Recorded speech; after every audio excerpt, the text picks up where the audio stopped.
Kayemor TV, la télé de la commune de Kayemor mooy seen télé bu bees daw leen ngeen ñu abonné ci seen chaîne YouTube Kayemor TV télé bu ñëw ngir dëkkal leen information yi nga xam ne mooy am ci commune bu Kayemor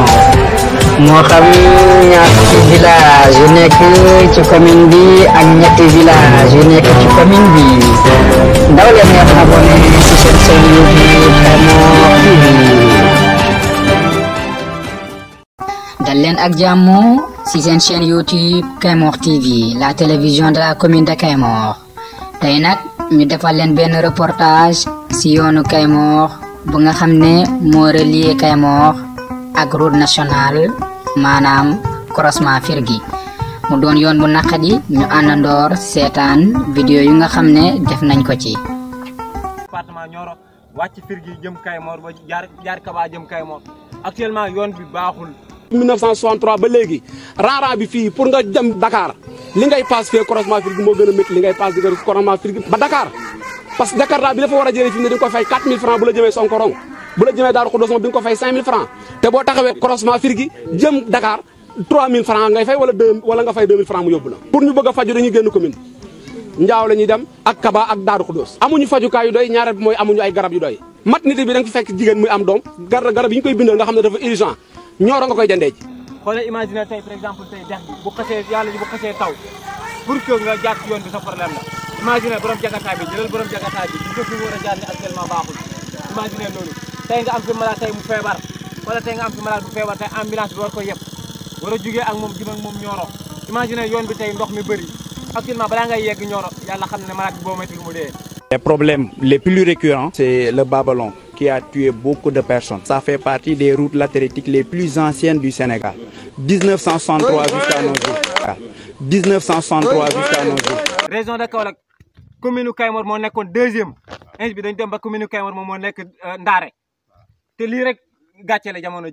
1963 jusqu'à nos jours. dégg nga li muy wax actuellement ñu ngi waajal màggal Touba ci dëkku Cheikh Ahmadou Bamba Khadim Rassoul fii la oto yi di jugee di dem ba Touba Mbacké imagine tey mu tombeel nawet. mu ngi nii xool leen dex gi lii mooy suñu dex gi dexu Jalakunda gaa ngi nii dexu Jalakunda gaa ngi nii xool leen dex gi lii état bi war na ci wax de xool leen lii boo day sere sax doo dem xoolal lii xool leen yoon bi nu mu sewee yoon bi dafa sew yoon bu sew la xool leen yoon bi gis nga dex yoon bi baaxul lu nekk xañ na fi. wàllu yoon moom dañoo doyal ci rang-rang te rang-rang yi fi nekk nag muy yi nga xam ne moo jóge ko Médina Sabax jëm Jama Gaajo yi jóge ko Ngayeen jëm Pësi Ngayeen yi jóge ko Médina Sabax jëm Kayemor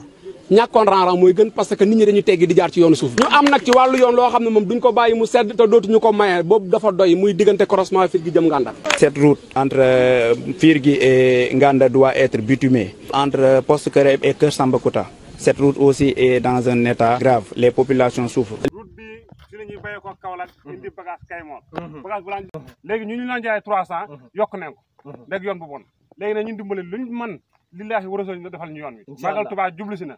route bii mooy route nationale il faut gars yëpp jaar fi te amuñ doole ñu nga xam ne mën nañ koy defal loolu moo mobilise waa Jalakunda yi ñu ne nañ ñëw def suñu kemt layt kattan def ko defaluñ gouvernement suñu bopp la ñuy defal parce que ñun ñoo fay jaar ceeb bi dugg fii bagage bi dugg fii di ñëw Kayemor ñu koy jaayee ñu koy jaayaat bu loon jar 300 mu yokk ci 350 loolu ñun ñoo ko mën a xeex parce que ñoo war a defar yoon bi gouvernement bi ñëwul xaaruñ gouvernement bi lépp neen ñëw jàpp ci lillaahi wa rasuuli xam ne yoon bi diggante dex gi mu am problème te dex gi ñun ñoo ko moom. pourtant Macky ñëwoon na fi de campagne agricole bi mais yegg si wut fii. Kayemor TV la télé de la commune de Kayemor mooy seen télé bu bees daw leen ngeen ñu abonné ci seen chaîne YouTube Kayemor TV télé bu ñëw information yi nga xam ne mooy am ci commune bu Kayemor moo xam village yu nekk ci commune bi ak ñetti village yu nekk ci commune bi daw leen ngeen abonné ci seen chaîne YouTube Kayemor TV. diggante Kabala ak ji Jalakunda commune de Kayemor li état war na ci wax de xool leen lii rek lii koo xam ne élection yi jot nag pourtant mooy remporter élection yi fi jot moo fi gagné mu ngi nii xool leen dex gi. jëlal paa bi di ñëw jëlal paa bi waroon na mën a jaar direct ci yoon bi dem normal mais gis nga dafa wàcce sareet bi di dox xoolal pneu yi. L'évacuation des malades, c'est le casse-tête parce qu'à chaque fois, on a eu ces problèmes des femmes qui malheureusement perdent la vie en rejoignant la maternité. Faute de route, surtout pendant l'hivernage, toutes les routes sont coupées, tous les villages sont coupés de Kayemor. Personne ne peut passer. Ils seront obligés de faire le contournement. Actuellement, Serigne ci tamit ku ci mel ni Thierno Mamadou bu Daaru Tukulóor ku ci mel ni Alxalifa Cheikh Abdoulahi yéen ñi nga xamante ni yéen la fi yàlla bàyyi ngeen nekk ay kilifa di ñaan yàlla ñu ngi tàllaat suñu loxo dina wax ngeen ñaanal ñu yàlla dimbali ñu ci yoon bii. fii tey par exemple ku nekk daf fii bëgg a jaar imagine tey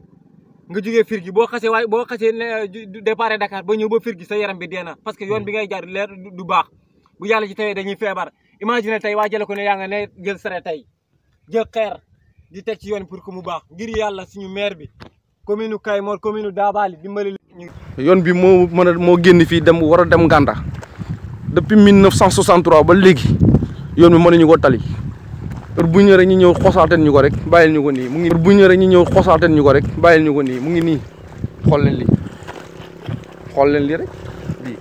c'est ça xool leen gis ngeen lii dañ ko defar ba pare nii de ñu ne defar bu bees la nii de mu ngi nii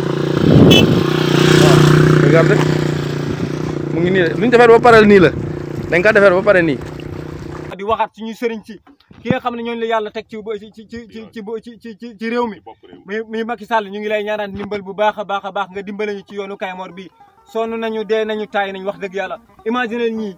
ñu bàyyi seen kër bàyyi seen njaboot bàyyi seen lépp xëy ci yoon bi rek wax dëgg yàlla pour que rek dimbale ñi nga xamante ñoom. xool la yoon bi lii pourtant lii ñu ne ren lañ ko defar ba pare nii ren maanaam ren la pare nii quoi lii raana boo xam ne nii la dafa ren lañ ko defar ba mu pare ren lañ ko defar ren lañ wax ne lañ ko defar nii lii ñu ne defar nañ ko pare nii nag ñu ne defar nañ ko pare raana bii ñu ne defar nañ ko pare nii bu bees la nii xool leen dex gi nga xam ne suñ njaboot gi yëpp fi la ñuy jaar askan bi yëpp fi la ñuy jaar pour nga génn commune Kayemor fi ngay jaar à la couleur yoon bi ngay jaar mu ngi nii ñëw na campagne agricole ba Dabali mais yegg si wut fii nag dafay war na yegg si xool ko nu mu mel